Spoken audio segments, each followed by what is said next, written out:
Founders Live is the global venue for modern entrepreneurs, especially during these very challenging times. The direct impact of COVID-19 is currently being felt around the world, and it could get worse before it gets better. We are here to help you through these challenging times by connecting you to the people, information, and resources meant to move you forward as you start your next project. We see an opportunity to bring the resources and capital and connections to the people that need it and the people that can use it, no matter where they live in the world.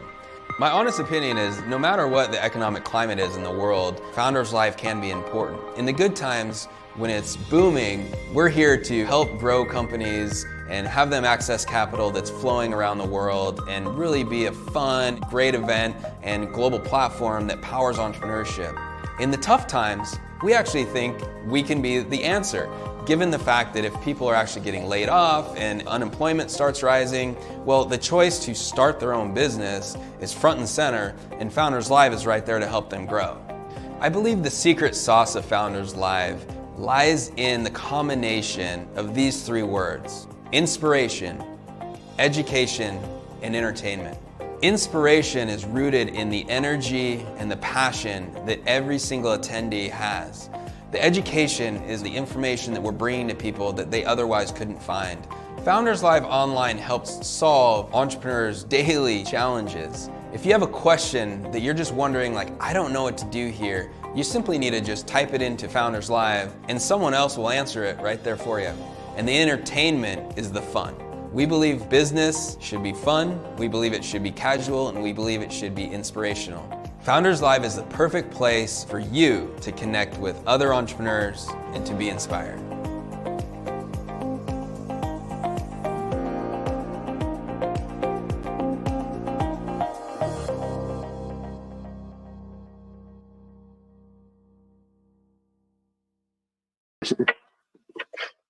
Hello. Welcome to Founders Live Prime Time. Luis, how are you doing? Hey, I'm Nick Hughes. I'm the founder and CEO of Founders Live, and we have Luis Santazana. How are you doing? Doing great, Nick. I am so excited to be here, man. It's prime time season. This is our first event. Latin America is ready to go, and we've got a whole week of awesome competitions. So let's get to it, man. This is great. Oh, it is prime time week. This is the week for Founders Live that we celebrate entrepreneurship all over the world. And hey, Luis, this is Global Entrepreneurship Week as well. So yeah, hold on.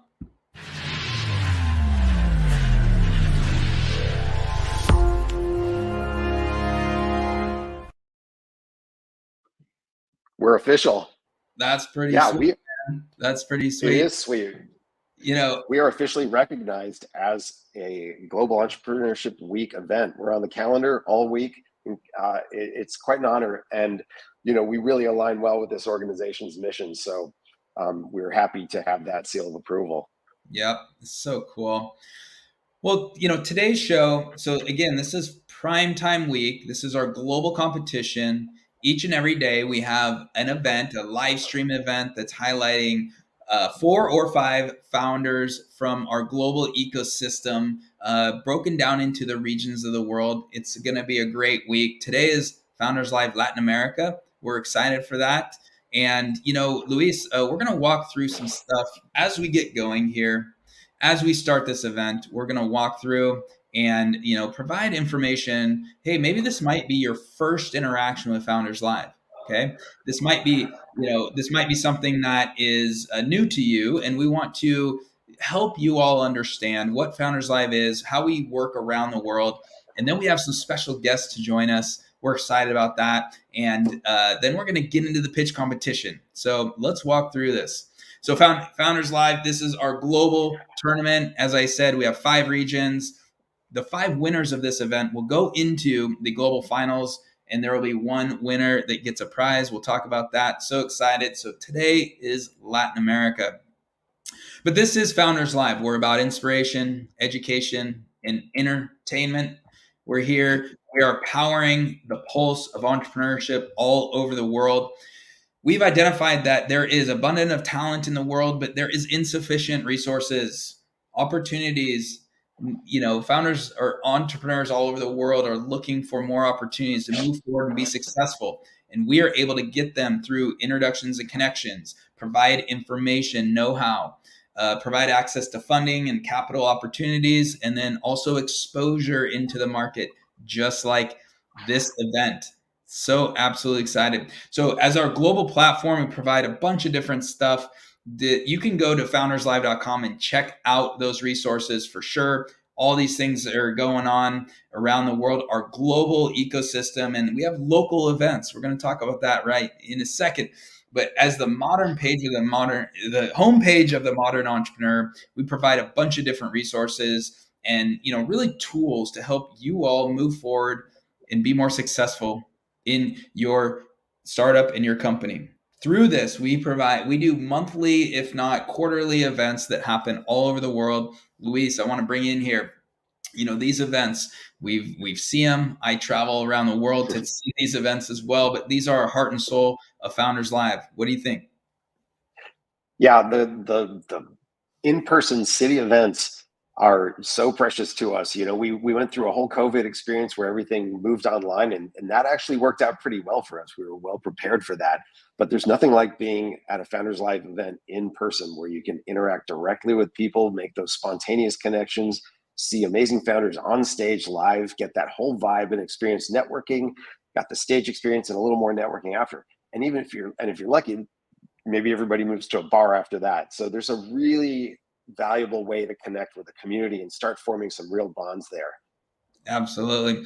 And as we continue, y'all see we've got comment section. Feel free to drop in where you're watching. Steve. There's Steve there. We've got Jamie there from Dallas, and we have people supporting, obviously, from Buenos Aires, from other parts of the world. Feel free to share where you're at and, hey, your comments, because this is where we're going to take questions after the pitches as well in that comment section. So feel free to share there.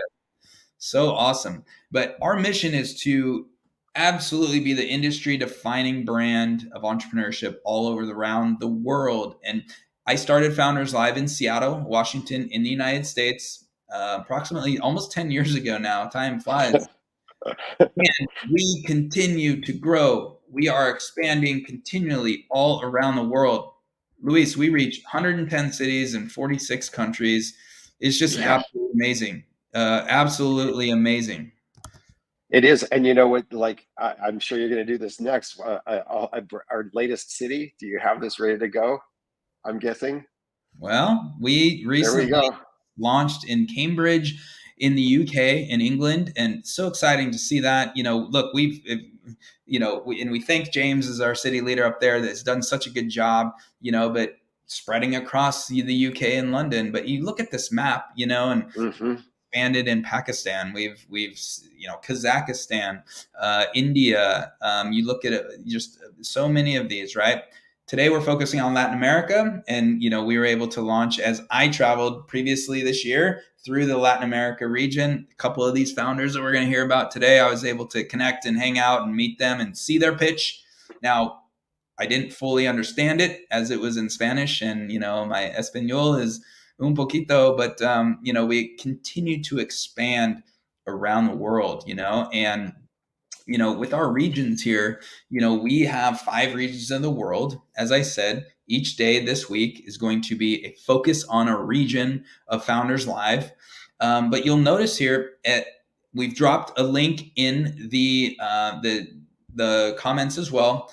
If you're looking to start or want to lead a city in whatever country you live in, if you want to lead, we have a link there. Feel free to check it out.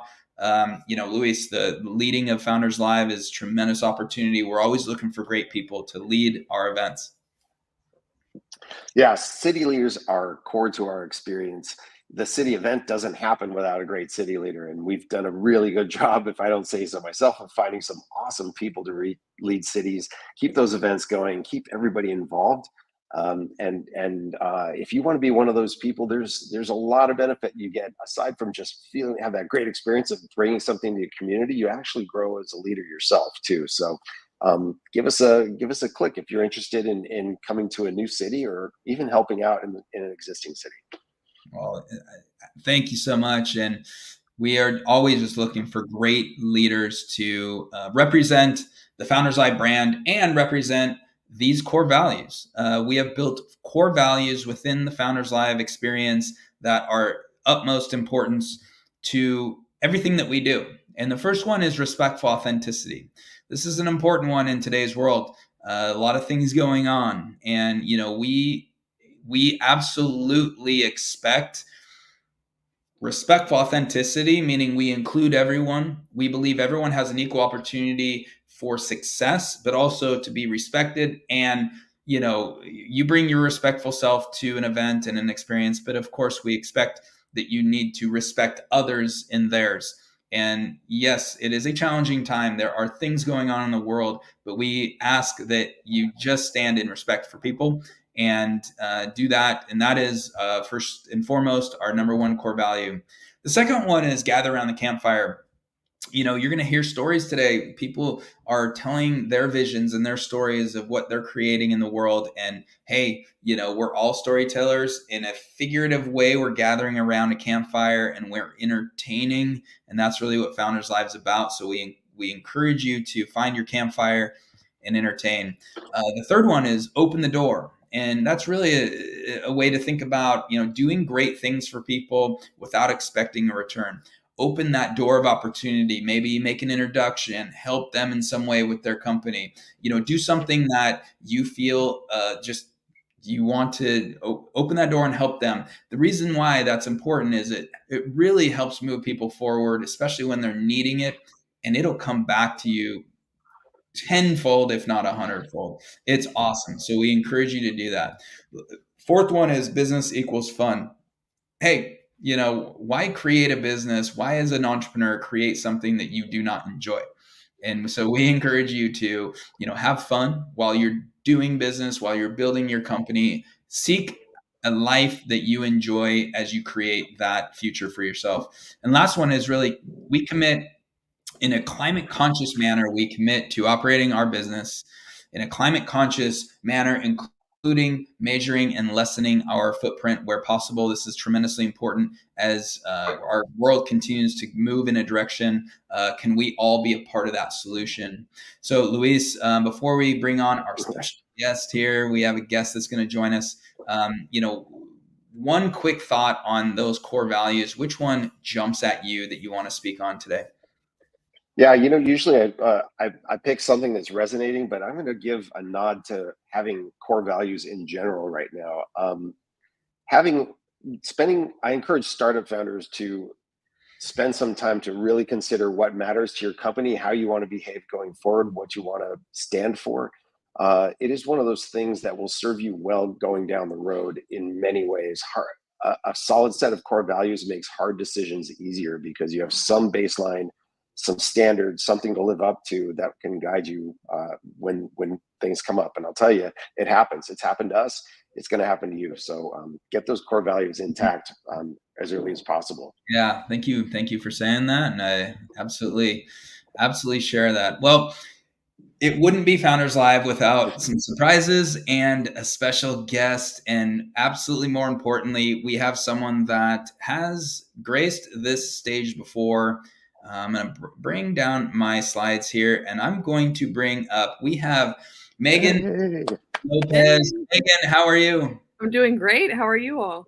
Doing great. Megan is Awesome. founder of Sun from Houston, Texas, and was a global finalist in Founders Live Primetime last year in 2022. So Megan, thanks for joining us. We wanted to bring in someone special to co-host with us, and you obviously, fit the bill and you jumped right in there, and welcome to the stage. How are you doing today? I'm doing great. I'm excited to be here.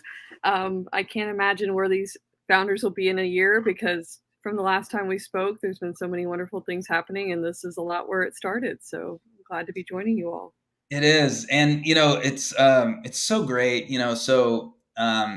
we just want to take a few minutes and obviously celebrate you. If you want to tell us a little bit about yourself, but also, you were a finalist last year, and, maybe just a little bit of the experience and what has transpired since then. So I know it's a multiple question here. So let's go first to just give us a little background on yourself. Sure. So my husband and I co-founded SUN. It stands for Sustainability United for Nurturing Nature. Both of us come from artistic creative background. I worked for NPR for a long time, but we also collaborated in visual art and music, but really deep research, university research, environmental research, things of that nature. And when the pandemic happened, we had to look long and hard about what we were going to leave as a legacy for our children, what our knowledge base was, and working with people that are innovating with some of the concepts that we've been grappling with within our work. My husband had been in crypto and blockchain for a while back in 2017, so we decided to really apply that to SUN to create a more equitable and sustainable future for ourselves, but especially our children and generations to come. So my first experience was with Oleg in Houston. Hey, Oleg. And he's such a fantastic host. He brought together a really big female founder panel. And what was really special for us is that I brought my eldest daughter. I have 4 kids. And my eldest daughter came up and pitched with me and really got to see the impact of what we were doing. I think really for the first time, because as founders, it's a lot of late night phone calls, it's a lot of meetings. So it was kind of to put that mission where that was, and that type of energy of how excited she was to see us make that happen really carried us into the finals last year for sure. Oh, yeah, so great. Yeah, thank you. And you guys, what you represent, what you're doing is awesome as well. And maybe just share with us a little bit of one of the things we put out here with even this co-host is what about entrepreneurship fires you up, right? We're highlighting today 4 finalists and 4 founders. They're, creating their own company, they're entrepreneurs, and, they're choosing the life and the road of entrepreneurship, which is awesome. It's also challenging. So right. What about entrepreneurship really fires you up here? For sure. I think it's the collaboration aspect and frankly, the ability to pivot. And when you find really smart people that are even smarter than you in particular areas, they bring to light something you may not have thought about. And I think that it's really an extension of your family and your mission and your values. And I guess since the last time we spoke, we transitioned back to creating a blockchain layer that will assist us in carbon credits and real world asset management, but especially really heavy in the research and development with universities, because we know that the education and workforce solutions for renewables like agrotech, energy, Wi-Fi, vital hyperlocal infrastructure that we need to really progress as a society has to come first. And so by creating this blockchain for secure data, for management, and to just connect with corporations and government entities and creating regulatory sandbox with a layer 2 that they can come on board and actually put the money and put the connection of actually protecting the environment first, and then therefore we can build out the resources. So I think, that video from last year really carried us really far, and I think it got us in collaboration and building with Marshland Capital and Krypton Labs, because they knew that our end all goal is to create this ecosystem that's going to help not just communities, but even entrepreneurs come up with new ideas based on the resources we could provide. Awesome.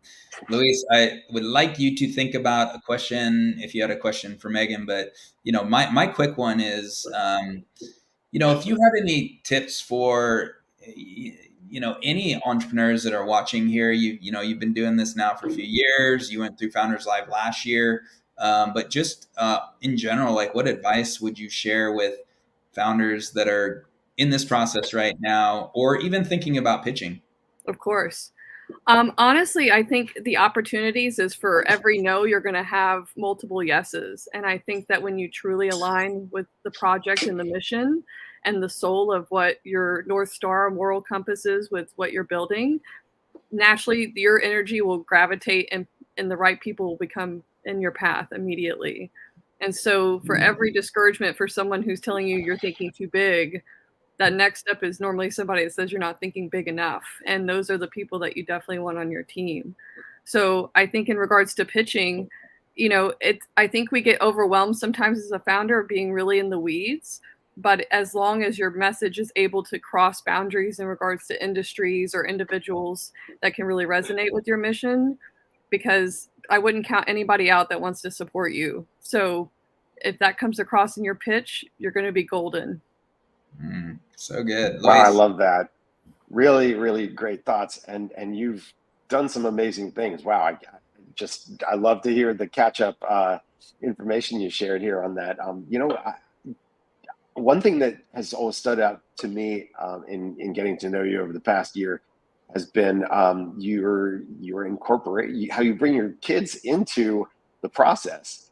And this is a blockchain thing. This is all kinds of stuff. And yet family is really fundamental. And you're it's just amazing how you consider them in multiple ways. I'm just wondering, like, any stories or things on how they've affected you in the past, I don't know, in 2023, since I last saw you in person back in Miami.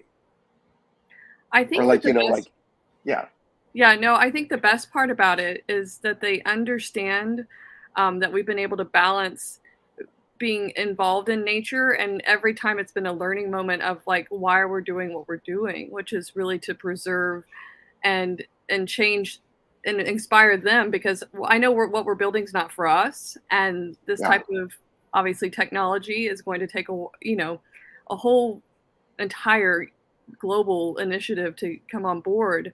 And I think that really starts with their age, and our kids are between 4 and 9. But even looking to the university students that we've been interacting, that they've even gotten to get to know, and some of the plant geneticists and all the opportunities that they have that they can meet just with the individuals that are advising us and working with us. I think kids are naturally curious.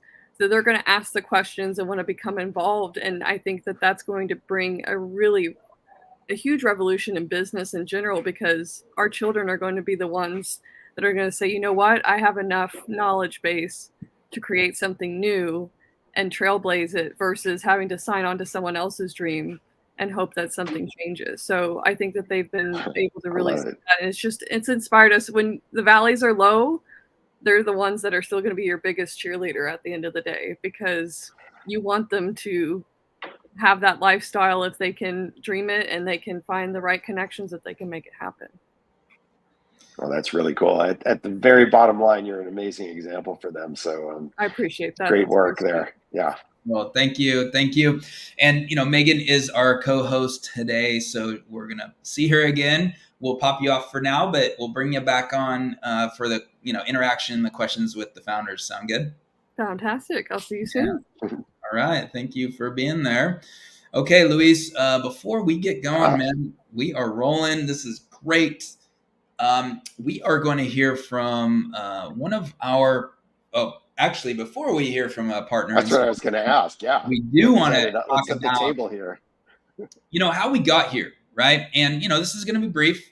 Time is flying by here, and we just want to get to the show here of the presenters and the pitches. But, Founders Live, as we walked through before, is a global ecosystem. We have city level events. They could happen in London. They could happen in Buenos Aires. They could happen in Lima, Peru, anywhere, New York City in the United States. But we have city events that happen all over the world. And every week or so, or, every week there's something happening, if not a lot of things happening around the world. Well, those winners kind of level up into more of a qualification process. And then we also, Luis, we have our Primetime Pitch Challenge that we've put out that really has opened up to, we figured, geez, Founders Live happens in these cities around the world, but what about all the founders and not the Founders Live cities? And so we opened up the Pitch Challenge and really created more of a virtual experience and a competition on that. And we now find 25 regional finalists broken up into the regions of the world. Look at that. Look at those, Luis. We are so cool to see it. We are a one world of entrepreneurs, everyone. So through Founders Live, there is in this happening this week, there's 17 countries in 22 cities represented. Okay. This is amazing. So, Founders Live is a global ecosystem bringing entrepreneurs together from all these different countries. Is there a word that comes to you, Luis, on this? Well, diversity. diversity of founders, diversity of experiences, and yet a commonality in their experience of, being startup founders. Hey, look, we're coming from all these different places. We have all these different kinds of businesses, but we're united in the pitch process. We're united in just trying to get our idea across and a common struggle. So within that, we find community. We do. And, it's just amazing to think about, who is all the winners there and who is represented. And we look, even if you don't see your list on there or your country, it doesn't mean that we're not there. So, one thing to note here, and we see a comment there, where's the UK? Well, this is simply the finalists in the Founders Live Primetime week of competition. Unfortunately, London, a winner is not from London there. And this is through our qualification, we have a process to this. So maybe that's a little bit of a challenge for next year's Founders Live Primetime. But, as we noted before, Founders Live is in 40 plus countries around the world. So if you don't see your country flag there, that's okay. There's always time, but you're supporting the entrepreneurs that are in your region as well. So this week we have Founders Live Primetime happening every single day. Today is Latin America. Europe is tomorrow. We have Asia Pacific on Wednesday. We have North America on Thursday and Africa on Friday. Every day we're here. It's a different time of the day because we want to make sure it's localized to those parts of the world. But you can tap in and watch all of these. We appreciate you all. Before we get going here, and we are right on time almost, so we want to get through this and be able to get to the pitches. But we are appreciative of our partners and our sponsors. We've chosen to highlight one of them today, Wildom, who does incredible software development work, and they help you build teams. They're amazing. So we're going to hear a message from Wildom at this time. We're going to watch this video real quick, and then we will get to the main event. So here we go.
Well, we appreciate that, and always good to hear from our awesome sponsors. And with that said, our winner's prize for Founders Live Primetime 2023 is a total of $10,000, $5,000 cash prize plus a VIP trip to meet Seattle and our Founders Live team here in our headquarters city. This will be an August 2024 trip. We're excited about that. Luis, the winners package, we get creative every year of what we want to do with our winners. And we're just happy to be able to provide some support as well as, hey, a VIP trip up to our hometown. Yeah, it's going to be a lot of fun. We're going to take care of whoever wins this thing. We're going to show them where Founders Live started. We can even take a trip to the very first place that we held an event.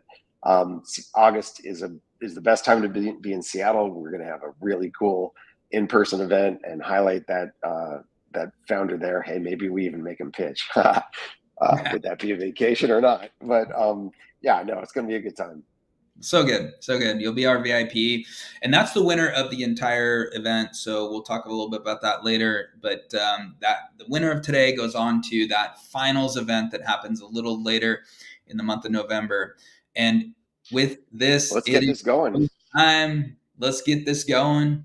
I'm so excited for this. And we have 4 great entrepreneurs today. We had a 5th, but unfortunately there was a conflict. They couldn't make it, and it's disappointing, but we have 4 finalists here from the Latin America region.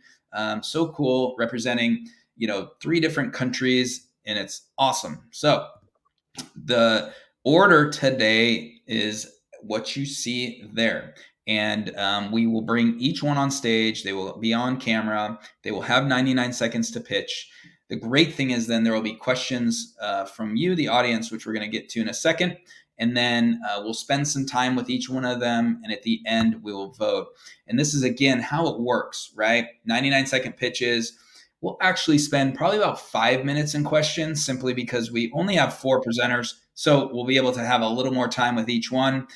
We are then going to vote. And this is how we will vote. We will come back to this, everyone. But that is how we will vote. We will also drop a link into the chat for you all. So you can click on that link, or you can scan it with your QR code. And it's a real-time voting system. And then we will see those results internally. We'll be able to make those decisions at the moment and know who has won.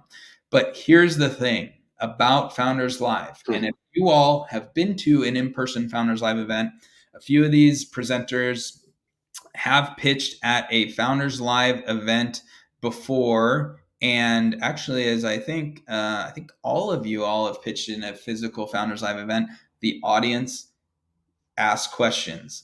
All right. So you, as the audience, we encourage you, we would like you to ask questions. It's in the chat. You'll see as we say, and we'll say ask questions. We're typing that right there. All right. So you can see it pop up. And we want you to ask questions, comment. Let's be respectful, but please. So we're going to ask a question internally, but then we're going to want you to all share your thoughts and ask questions. We're excited about that. Any last words, Luis, as we get going on Founders Live Primetime? Just looking forward to what the audience has to say and these awesome pitches that's going to come. Let's get to it. All right. So our first presenter, we have Diego with Beeland. Diego, please get ready. Turn your camera on. Make sure you're sharing. You got your screen shared right there.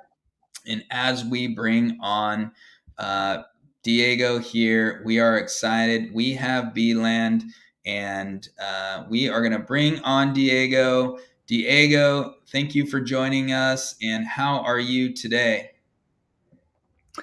Thank you very much for inviting me, Nick. It's always nice talking to you, my friend, and also being a part of Founders Live. So thanks for the space. You're welcome. And you're here representing Argentina. This is great. You are the first. And as we talked about, this is now your time. And what we will do is I will drop off. You will have 1 minute 39 to walk through your pitch. And then we will pop back on and we will do questions. And everyone, as we might not have said this coming into the event, but, all of these presenters, you all, you're there in Argentina, English is not your first language. And I understand all of you presenters here.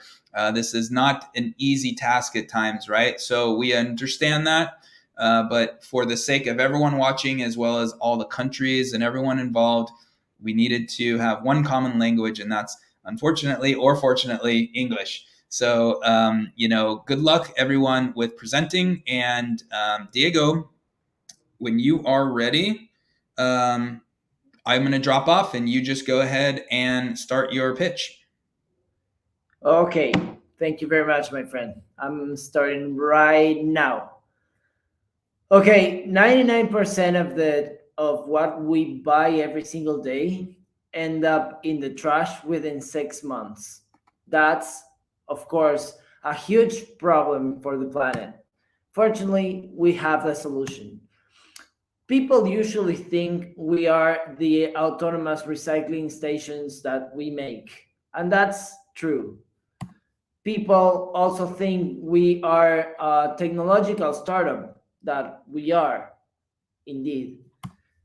People usually also think that we only donate the recyclables we collect to foundations and social institutions with the ones we work with. But we do so much more than that. We actually found a way to transform our individual waste into our community wealth. And that is just the tip of the iceberg. So keep watching. And that would be pretty much it about Beeline. Whatever question you may have, I am open to answer your questions. All right. And we're going to bring on Megan as well for questions. And, I want to say, Diego, unfortunately, it didn't look like your slides were advancing, and, we can see them now. I guess it's switching, but I'm going to give you an option. If you want to walk through that again, we can give you another option to walk through it. For some reason, your slides weren't advancing, or do you feel fine and you just want to address questions as we go?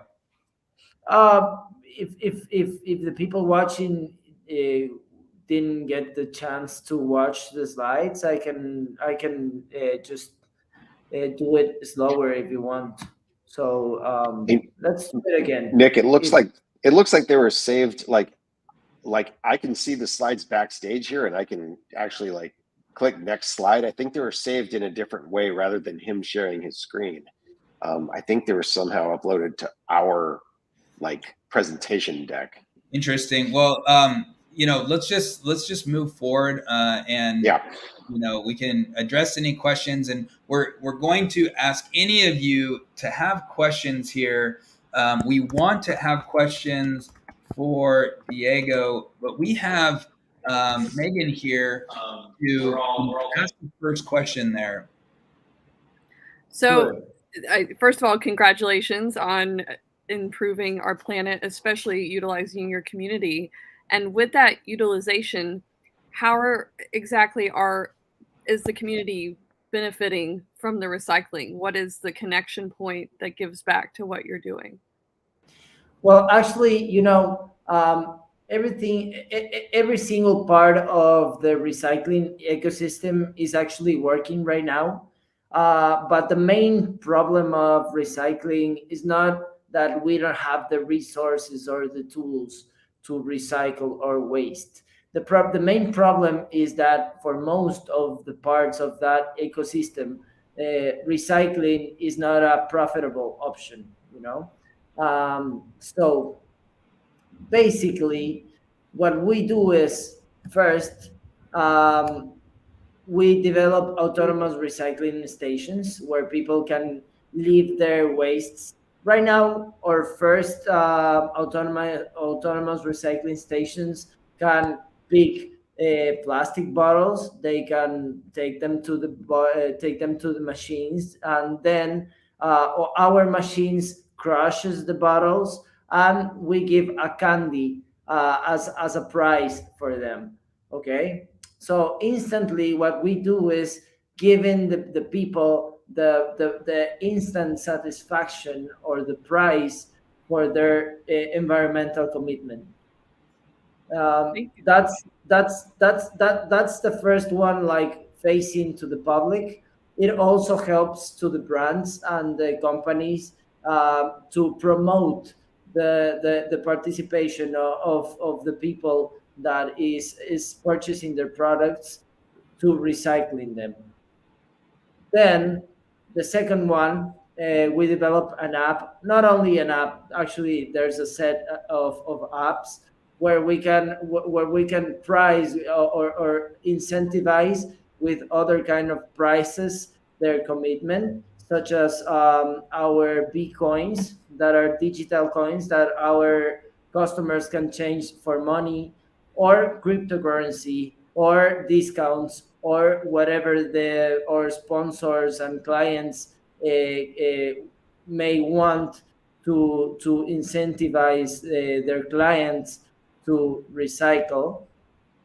And then with every single one of those prices and those materials, I don't like to talk about the waste as waste, because the plastic for a plastic bottle such as this one might be the primary material for another product. So what we do is we work with foundations and social institutions to help them to make what we call social upcycling, where we help them and we provide them the tools to transform, for instance, plastic into different products that we also sell and introduce into the consumer chain, not only consumer, also manufacturing chain.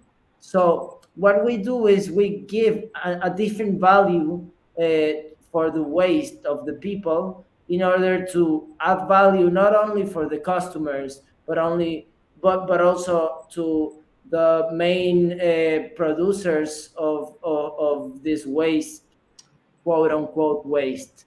Okay. And we give the opportunity to the entire community to transform their waste into a valuable thing, a valuable resource, a valuable commodity that can help to different parts of the ecosystem to add value and make it more profitable, so it make better the process that we right now know as recycle. All right, Diego. Hey, we just have a few more minutes here, but we want to get to a few questions from the audience. The first one is, they wanted a little bit more about how you monetize specifically. Well, actually, we have different revenue streams. Well, for the stations, that is our main. For our stations or revenue streams is what we call circular publicity. So our sponsors can show their brands and make their own campaigns, so they can incentivize in their own ways the recycling for the customers or for our users. The other one is helping the big producers of these wastes to manage this waste through the foundations and cooperatives. So in order they can not only solve the problem of managing their waste, but also adding value not only to the foundations and the cooperatives, but also for themselves, because we in this process that I also mentioned, that is social upcycling, we can build all sorts of different products, not only from plastic, but also for, I don't know, whatever you may think, like plastic or wood or English is not my mother language, but I think you get the point. Yeah. Well, this is great, and we have one last question here. This will be our last question for the conversation here. But talk to us a little bit about how the incentives are, or the rewards for the users. You mentioned it a little bit with some of those tokens and some of those things, but last question here around incentivizing and rewarding the users. Well, it is very important to understand what incentivizes a user and what doesn't. Okay, our brain is designed to take most of our decisions subconsciously. The part of the brain that makes the decision is subconscious, and that part of the brain doesn't understand about neither language nor forms nor anything like that. It's purely emotional. So even if we are trying to educate the society and saying, recycling is the way and is good for this or good for that, we need to focus on making them feel that they are giving what they right now consider as waste to get something even better, that are helping not only to get just the candy, but to put a dish of a table, a meal in the table for people that right now is truly struggling to make a living in this highly competitive and highly unfair recycling ecosystem. So when we are talking about this, we can think about our plastic bottle, not only about this bottle of plastic for a candy, but also we can think about this bottle of plastic for a meal for a children, for a children, or for a working mom, or for someone who is struggling to get out of addiction, and so on and so on and so on. So Yeah. Yeah. Well, that's good. And unfortunately, we are just short on time, Diego. So thank you so much. And, Megan, one quick last thought to share with Diego here as he is exiting the show. I think what you're doing is beautiful. And the fact that, establishing an equitable future is allowing people to participate in what they're producing. So having that circular loop to work with corporations and individuals to really cut out the middleman is really a really great mission. So I wish you best of luck. Thank you very much, Megan. I really appreciate it, and nice meeting you. You too. Good luck. All right. Thank you, Diego. Good to see you. We're going to remove you there. And thanks, Megan. We'll pop you off, and we'll see you again here soon. All right, everyone. Well, here we go. We are rolling through things, and the next presenter we have is Gabu. Fernando here joins us from Gabu, joining us from Guadalajara, Mexico, representing Mexico there. We have Fernando. How are you? I'm doing great. Thank you, Nick. How are you? Doing great.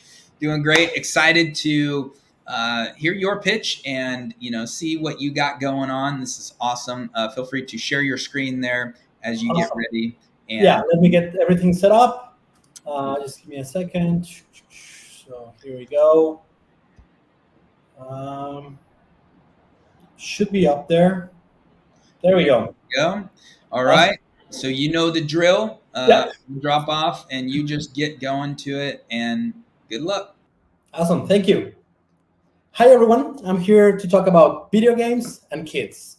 Do you know that video games are now the biggest hobby in the world? The video game industry is more than twice the size of the music and the movie industry combined. There's over 3.2 billion gamers all around the world of different ages interacting between each other. Although this can be really good, it has also a dark side to it. As I'm talking to you right now, there's over 500,000 child molesters looking to contact kids through these games. Additionally, over 50% of kids that play online experience bullying, but only 10% tell their parents about it. As a parent myself, I'm very concerned about this, and sometimes I just want to wish the problem away. But that's not possible. But it's also really hard to solve it by myself, and that's why we built Gabu. Gabu is basically a two-part solution. On one side, you have a parental command center, where as a parent, you have all the information about the games your kids play, what you should be worried about, what you should be excited about, if the game is good according to their age. Everything will be specifically tailored to you, given your parenting style and your kid's personality. And also, it's going to be a communication platform where only kids can enter and where communications are supervised. So you know as a parent that regardless whatever your kid is playing or what games they like, if they're communicating through Gabu, nobody individual is going to be able to contact them. and you'll have context about the conversations they have, so you know how to make them a better digital citizen by giving them additional feedback. The team is composed by gamer, parents, and experts in the startup industry, and we're fully focused on making this a reality. Thank you. All right, great job, Fernando. This is awesome. We're going to bring on Megan here. Megan is going to ask you the first question. First of all, as a parent, I really applaud for what you're doing. Obviously, between the worlds of Minecraft, Roblox, and everything else, it's something that I want to promote. I think it creates really creative and innovative kids. But as you said, there's always a dark side to it. So I guess for me, obviously there's other competitors out there. What differentiates you between the others in regards to keeping our kids safe, alerts, functions, things of that nature? Awesome. So I would say, like, philosophically, there's like two sides of this, right? You have like the bar custodial, that are like parental controls that really focus on limiting, what can you download, how many hours, like certain times, and there's like a way to control them, right? And then you have like the Discords and everything else that's really like free, where kids do whatever they want. And for us, it's striking the right balance. We're focused only like kids between 5 and 12, where you actually as a parent have a way to influence how they play and what do they play. So here the idea is we want them to play. I'm a gamer myself. My kid is eventually going to play, unless he doesn't want to, that's fine, my daughter. But we want them to play in the right way. Like a kind of analogy that I like to use is like the bunny hill of a ski resort, right? So you want to start playing somewhere where it's safe, where there's only kids, where there's supervision, where you get context, because unfortunately where kids play in their devices, and so when we as parents are the most busy, so sometimes we don't have the eyes to be how they're behaving in the good and the bad, right? Because there can be like really good social skills that are showing and developing, but if you as a parent are not aware of those, you don't know how to like nurture them. So I think that's kind of our main difference. So happy to answer any more questions or dig into more about the question. Thank you. That's a great approach you've got there, Fernando. What for you are your biggest obstacles right now in getting it to your success, really? I mean, like, what's the biggest thing you're struggling with? Okay, so I would say that's a very interesting, complex question. I would say in LATAM, awareness of the problem, I think, is the biggest issue. Megan mentioned like Roblox and Minecraft pretty quickly. If you ask the average parent in LATAM what Roblox is, the usual answer is like a Lego game. I don't really get it. Whereas it's not that at all. It's like a platform with millions of games where anyone can contact anyone and everything happens anonymously. So at first, the first one would be that's a really big challenge. And sometimes we've seen that parents also, I don't want to see the problem, because if they see it, they have to do something. And it's really comfortable to have like an electronic device as a nanny. So striking the right balance on building something that it can be really useful and easy to use for parents and awesome for kids, I think that's going to be really hard. And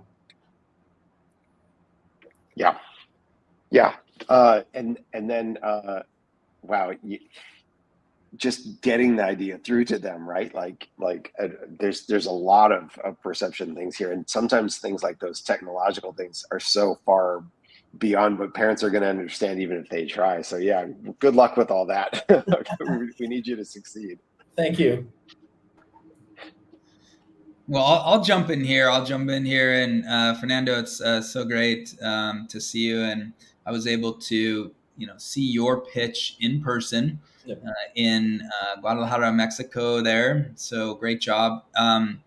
Let's go to one of the more serious, specific ones around. Hey, let's talk about the business model around here. You mentioned it a little bit, but what specifically is there a pricing structure that can be talked about here, and what does that look like? Yeah, I think that's a good question. Like one of our main thesis is we think parents should value this and pay this, right? So we want to do like a monthly subscription, because if you get parents to pay, then they're the clients. So one of the questions I have, since my kid already sees like YouTube Kids, is like, why a company like Google with all their like engineering power cannot keep YouTube Kids safe? There's really bad, videos and advertisers. It's because the business model is focusing on advertisers and creating the most content so you have the most views so you can sell the most. If you have parents paying, then security goes first, curation goes first. I don't need the 50 million experience in Roblox. I need the best 1,000 where I can create private servers and when I can guarantee parents that there's something positive, or at least I can tell them what the game is about so they can make informed decisions. We've actually tried this in LATAM and we see a willingness to pay.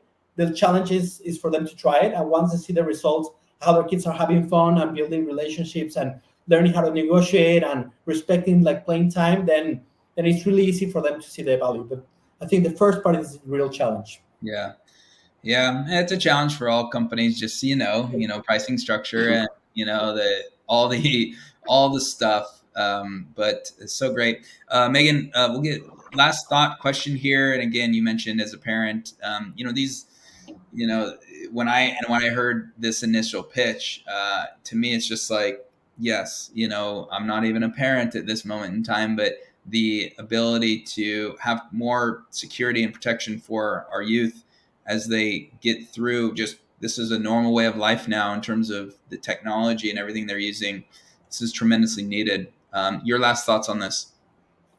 I guess for me, I guess one of my questions and one of the things maybe you want to ask for is obviously mass adoption. Any road to that is through partnerships. So do you have some in place, or maybe there's some ideal ones that you want to shout out here to kind of get the word out? Maybe some people can help connect you to help make this come more to fruition to protect our kids and allow them to have fun. Yeah, for sure. I think there's a lot of opportunities to get this to distribution through partnerships. So we're starting like big in the US because there's more awareness of the problem. So even if in Latin maybe it might be more needed, it's easy to start where customers actually know they have to do something about a problem, right? So any contacts with like schools, for example, for me was appalling that schools ask kids to download Discord, where Discord is one of the most dangerous apps you can have. So we can build something for them.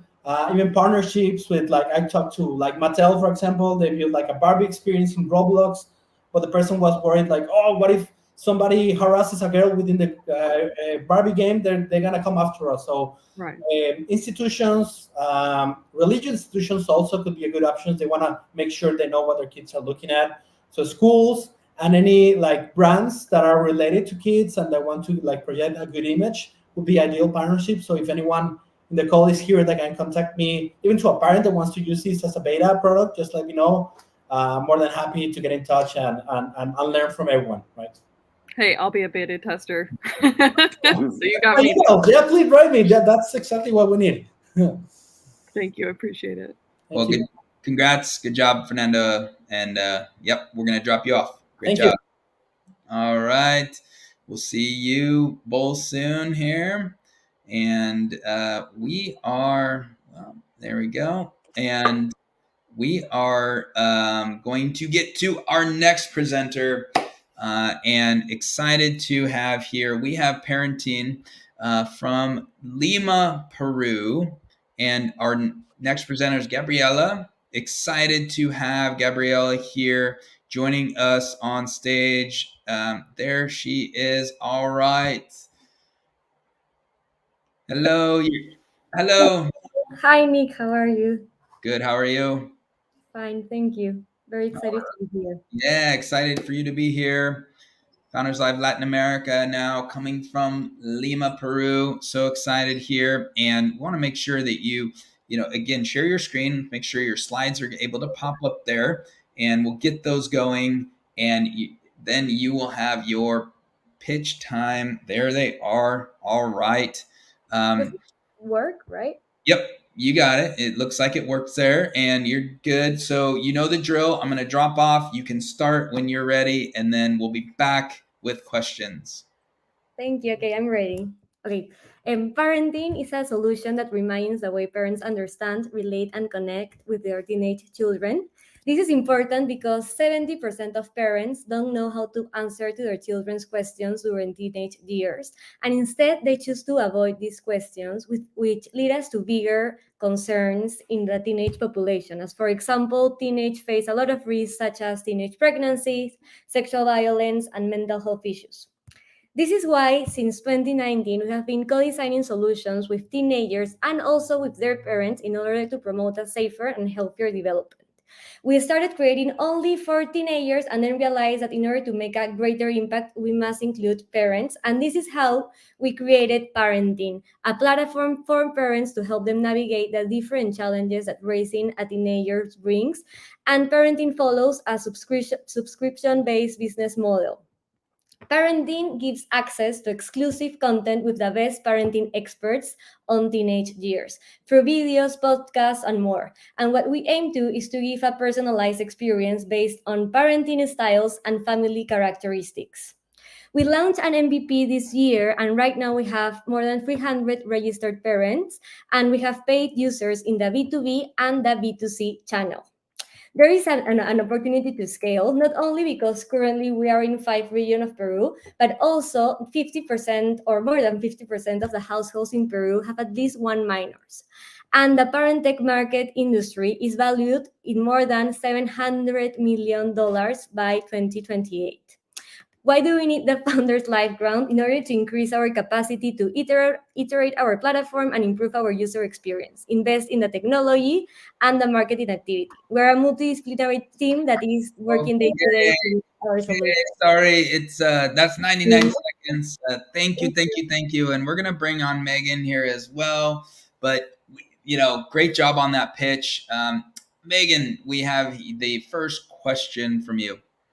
First of all, congrats on your successes so far, especially launching something that you can onboard users with. And I guess for now, as you launched the preliminary, how are you tracking the success rate of the users, educational institutions, things like that? What has been the feedback, and how is that going to help guide your roadmap for the future?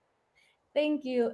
Well, we have doing a lot of interviews weekly, actually, in order to see what are the opportunities of improvement.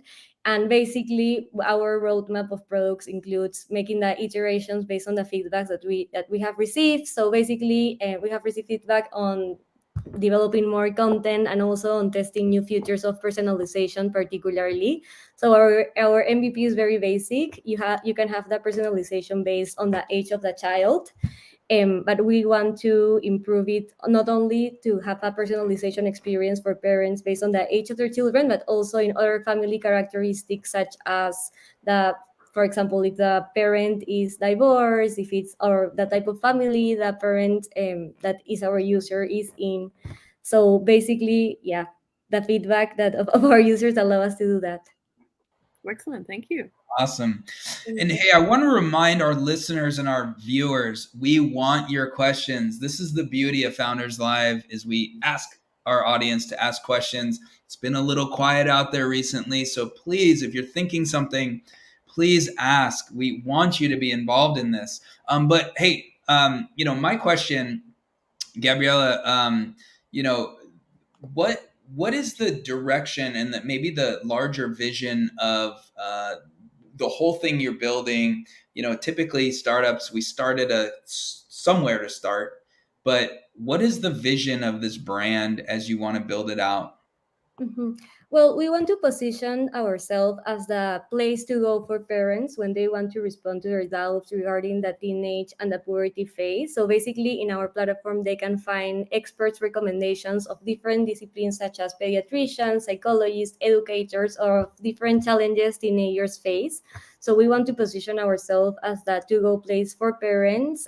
Currently, through pre-recorded content, but in the future we want to introduce much more services and also different kind of experiences for parents. So that's actually what we want to do, to solve all the lack of information that currently exists regarding teenagers. I see. Well, that's great. And let's talk a little bit more about maybe geography, or where this, are you focusing more on the LATAM market, or do you imagine this being more available to United States, North America, even going across to other continents? How worldwide do you imagine this to be? Or are you really just going to more focus on the Latin American environment and culture? Well, currently our MVP is being tested only in Peru, but our vision is to expand to the Hispanic countries, like the Spanish-speaking countries, because the need for parenting resources based on teenagers is not only in Peru, but it is regional. So we have the vision not only to be in Peru, but grow. Actually, our online community is not only made up by parents in Peru, but also we have parents from different countries such as Chile, Argentina, Spain, Mexico, and many more. And this is because we have been working on a digital community. And before launching Parenting, we have also have games, for example, for parents that we have sold not only in Peru, but in other countries, and also parenting workshops that we do it with companies and more solutions. That's very good. That's very good. So we do have a question. Akil asks, how do you promote your business? What channels do you find as you go to market are beneficial in, kind of promotion and getting the word out? So currently the online channel is a strong one for social media, but we also have partnerships, for example, with schools during the parenting talks, and that's how we make our solutions known in parents. Also, we have word of mouth initiative. For example, we have mothers ambassadors that can promote our own products, and we are constantly looking forward for partnerships, so we are able to spread the word of our products. Oh, very good, very good. Megan, one last question there from you, and we'll move forward. If you could fast forward 5 years from now with your product, what type of impact is it having, and how has it expanded past this? So we would like to fill the gap of parenting resources, making parents much more confident and empowered to be able to accompany their children. We imagine children having much more support at home and feeling much more closer to trust their parents with all their questions. So we imagine to improve the well-being of teenagers across all the Spanish-speaking countries, and also the confidence of parents. Awesome. Well, keep at it. It's a wonderful mission. We really appreciate your pitch. Thank you very much. And we're open for partnerships as well to grow. Absolutely. If there's any problems. Thank you. Yes, great job, Gabriela. All right. Okay, thank you. We will bring you down. Look at these ideas. These concepts, these businesses, this is what the world wants. So great. Okay, Megan, we'll see you here in a few. Very good. All right. We are on to our last presenter of Founders Live Latin America.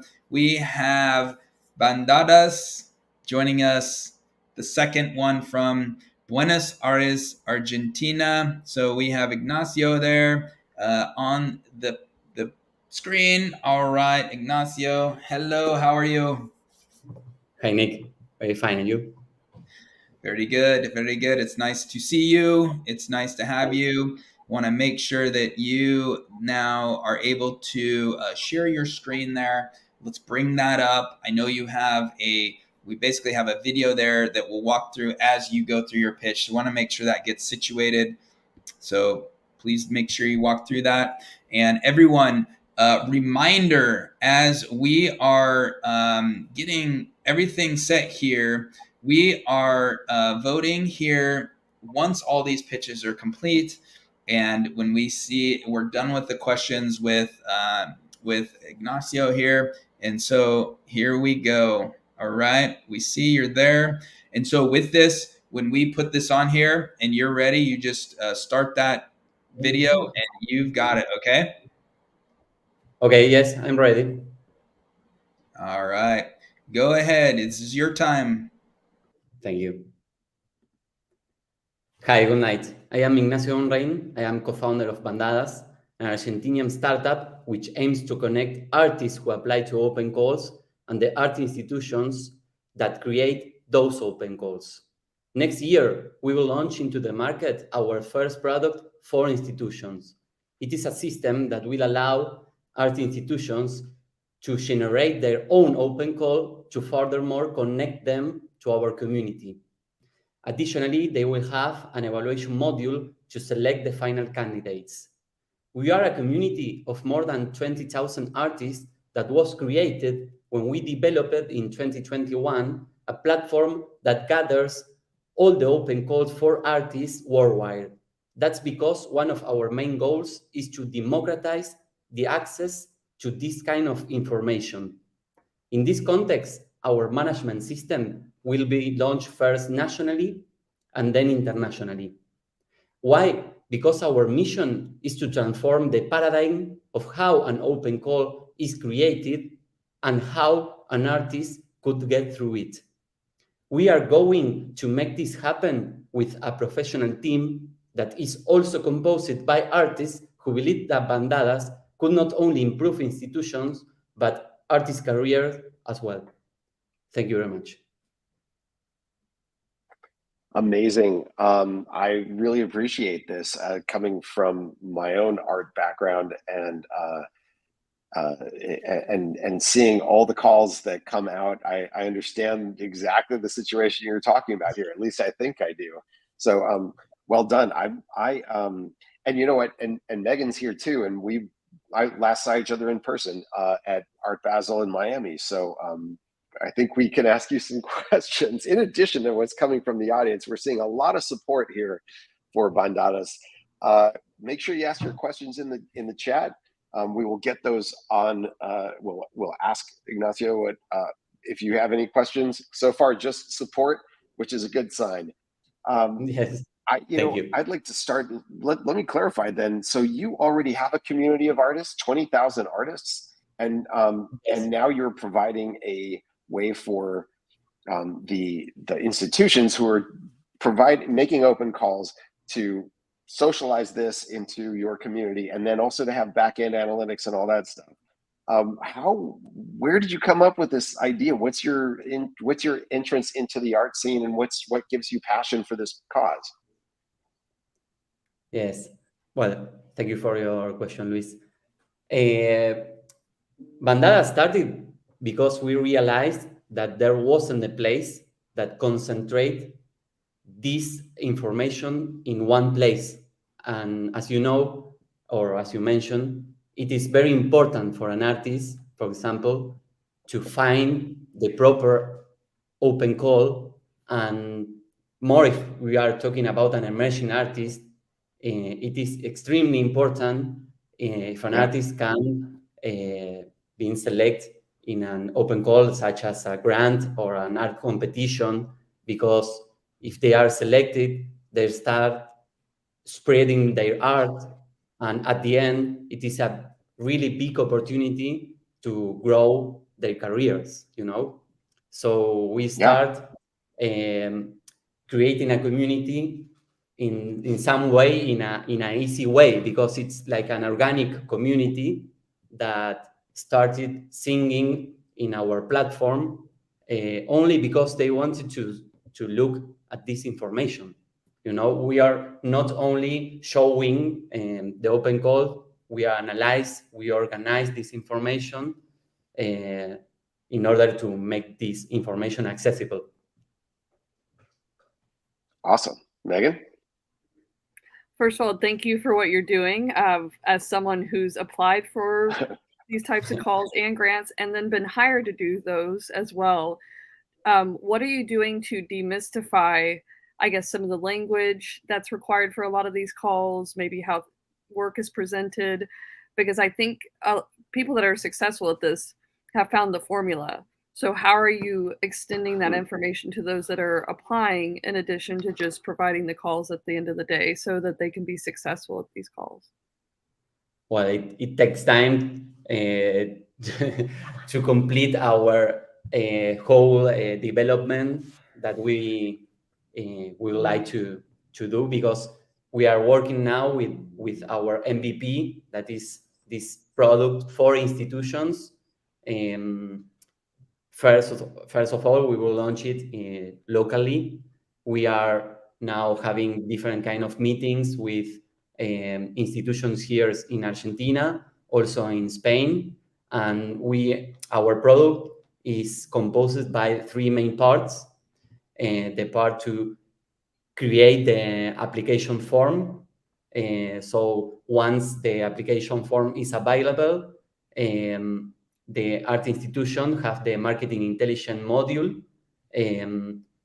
to connect the open call with our community with different kind of marketing intelligence actions, such as report, metrics, mailing campaigns. And finally, the evaluation module, as we already mentioned, so they can analyze the application received and to appoint a jury for selecting and, well, yes, selecting the final candidates, you know. So for us, it's very important to, in some way, to re-educate how an institution is creating an open call. And if we speak about a long term, we also want to develop different kind of tools for the users, so we can extend our monetization to our other main part, the artists in this case. For example, creating like a virtual assistant, so we can reduce the time an artist spend to apply, because that's a very important issue, you know. It takes a lot of time to make an application. But first of all, we have to develop the product for institutions and also offering different solutions to the artists. We believe that we can make this happen if we create a bridge between the institutions and the artists. Absolutely. I mean, all artists are their own entrepreneur and startup founder, marketer, business director, all in one. So whatever we can do to promote, to get good work placed and in front of institutions is fantastic. Well, good job. Yes. Good job. And time, that is the time that we have today, but amazing, amazing. Great to hear from you, Ignacio. Thank you. Yes. All right. We'll remove. Whew. A lot of good pitches. A lot of good pitches. These are great. These are great. A lot of stuff coming out of Latin America, and so excited. But hey, everyone, how about what, you know, I guess real quickly before we put on this next slide, that means what our actions are next in terms of voting. You know, Luis, real quick, thoughts, questions? I was hoping we'd go right to the votes. Yes. Okay.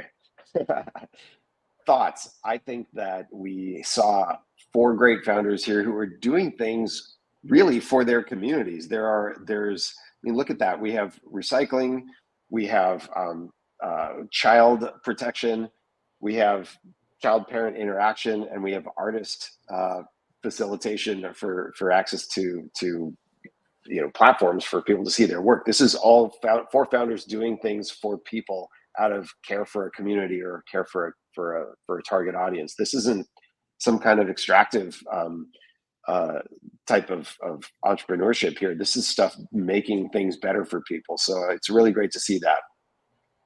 Absolutely. Megan?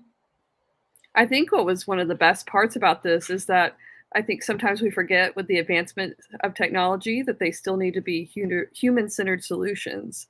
And each and every founder was specifically looking at protecting the environment, which affects us all as products of nature, obviously how we access information from a young age and having a positive experience, having the emotional, mental, and physical support we may not get in real life, but online to kind of bridge that gap. And then, of course, you know, as artists create, removing the barriers that they need to be able to show work that may have someone question or bring up even their own idea and their relation to the world. So I think these were really 4 great examples to kick off Primetime Week and really showcase what these innovators have done so far.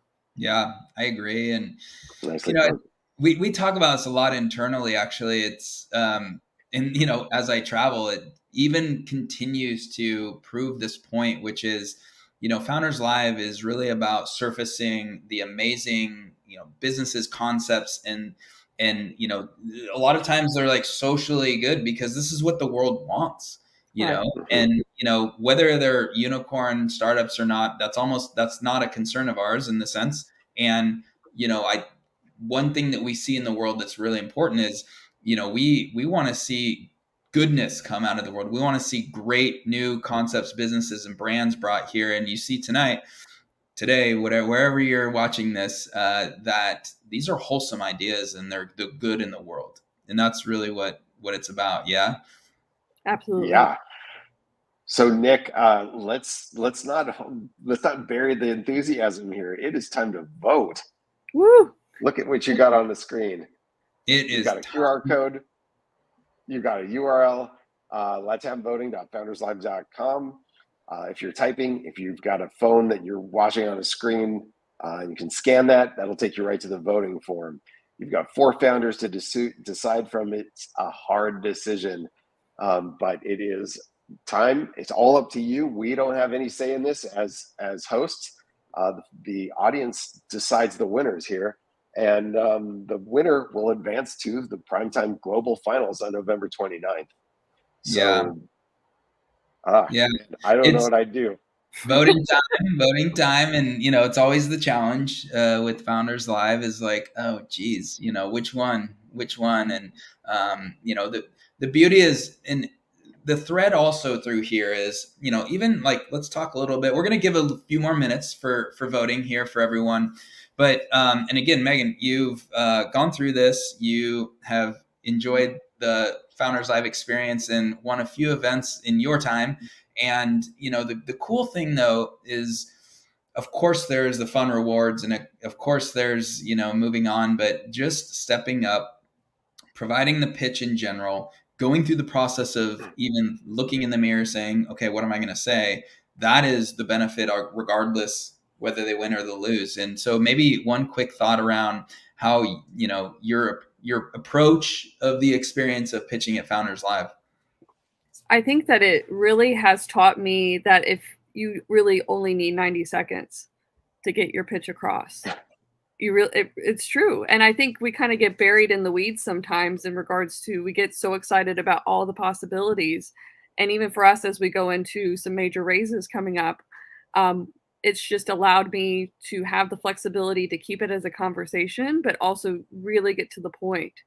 And leveraging, yes, facts and figures and statistics are great, but I think a lot of times people, investors, partnerships, community members, even just individuals are wanting to latch on to a narrative and a story that they can get behind first, and have the technology to match it or whatever we're progressing as well. So I think that experience allowed me to say, this is really what you got to hone in on. And as I said earlier in the broadcast, whoever it resonates with is who you're supposed to build with, for sure. Yeah. Luis, as we really cool. have more and, continue to visit various cities, maybe summarize from your point of view, when you see all these and just the value you're seeing that the founders are getting. Well, I think there's it really bridges to what Megan was just saying here. You're not doing this in an echo chamber. You are realizing the value of bringing ideas to community, to socializing your ideas. It's a totally different thing than just practicing in the mirror and doing something on your own and hearing and listening to yourself. It is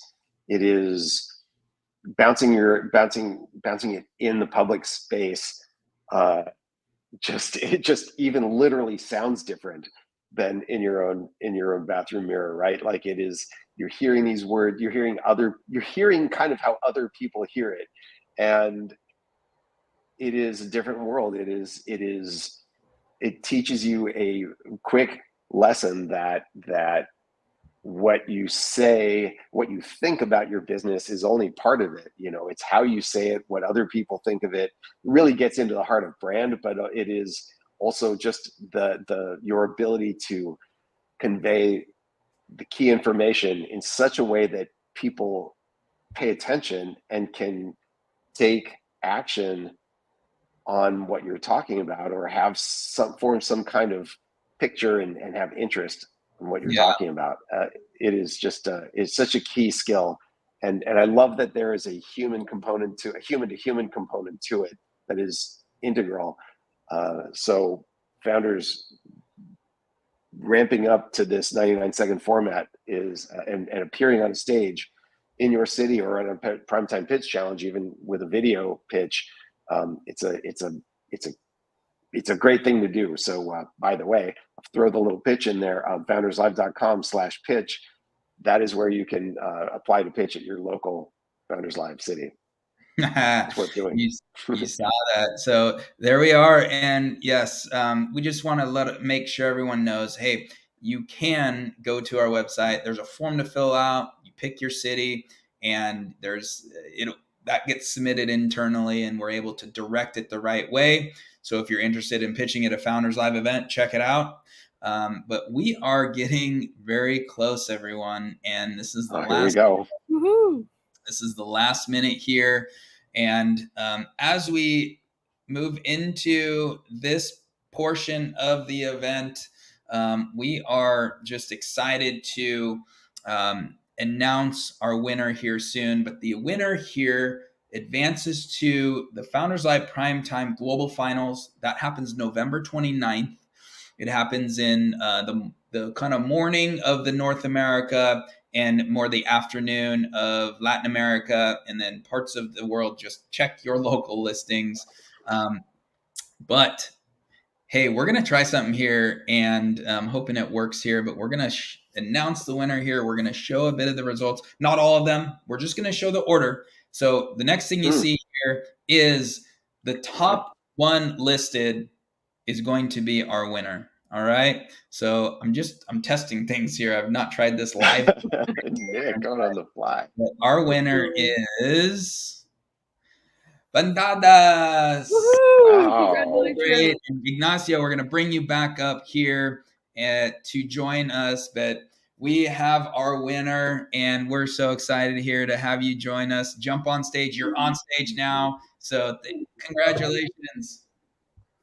Where is he? Well, congratulations. Yeah. I don't know what to say. You earned it. You absolutely earned it. Congratulations. Nicely done, sir.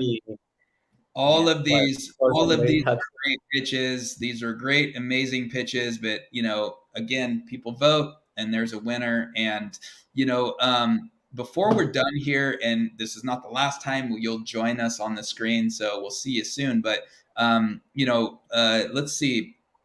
Megan, if you want to maybe ask a quick question, or we have a few more minutes with the winner here before we go for the evening. So one last hurrah for Ignacio here. Absolutely. I hope this pitch allows you to share your message far and wide while having, actual coverage of what you're doing. And looking forward to seeing what this pitch launches for you in the future with the beautiful cohort of creatives and institutions that you've made, for sure.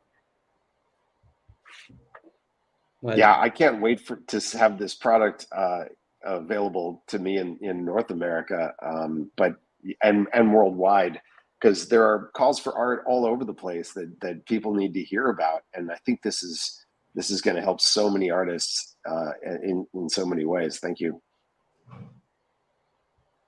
Thank you. All right. And I just want to say, congratulations. And, one thing to note here, everyone, as, Founders Live is an exposure experience. It's a pitch competition. And the whole point that we put this together, where it's locally in your city or live stream like this, is to get people to have eyes and ears on your brand and your company and your startup. So that's what we've done here today. And we want to congratulate Ignacio one more time, and we will see you on November 29th. That's a Wednesday, so you'll get more information, and everyone else we'll send more information for you to watch. But we're going to drop you, Ignacio, so congratulations one more time. Thank you very much. Thank you also, the other startup. Well, all right. And also in representation of our team, and well, I am a little bit nervous. Sorry. No, it's winner's excitement. It's cool. Well, thank you. It's awesome. Well, that's such an amazing experience. To all the presenters tonight, I want to really congratulate you and really, let you know that getting to this point in time is important in general. Very impressive to have made this experience. Thank you all for being here and joining us in the pitches, and congratulations just getting here, being a part of the entire Founders Live experience. And obviously you had to do something amazing to even get on the primetime stage. So again, congratulations, and everyone just continue forward with the momentum, whether you won or not, you just move forward. So before we're done here, I'll give Megan last word, and then Luis the last word after that. I just hope that the experience and the enthusiasm and the chance to really resonate with your message allows you to propel to the next step.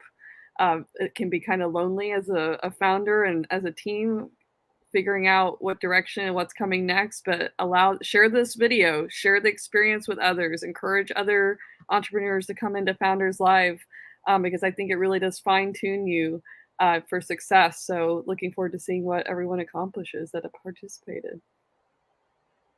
Well said. Yeah, I'll ride on that sharing business and say that this competition shows you the value of cultivating community, bringing your fans and your followers to the competition, to have them vote for you and support you and throw those comments up on screen. It adds to the obviously to your vote total, but also adds to the excitement of the event. So people are who you're building your product for, so include them in the process. Absolutely. And hey, everyone, you see that right there? That is the rest of the schedule for this week. So we are concluding Latin America right there. But tomorrow, more in the daytime, tomorrow we have Founders Live Primetime Europe. And we have 5 founders representing the continent of Europe. You've seen the map, or you saw the flags previously. So really cool. It's going to be exciting. That starts at 9 a.m. Pacific time, and you'll see 6 p.m. Central Europe time. I apologize for that. But that'll be evening time in Europe, more of the morning time in North America. So not even, 15 and a half hours ish. 15 and a half hours. We'll be back here. We'll be back. And it's exciting. So, congratulations again, everyone. Thank you all for watching, and really appreciate you all, and thanks. And this is Founders Live Primetime. This is Latin America. We hope to see you later this week right here on our YouTube channel. It's a different link for each event, but you can go to Founders Live and find those. With that, everyone, we're going to close it up for today.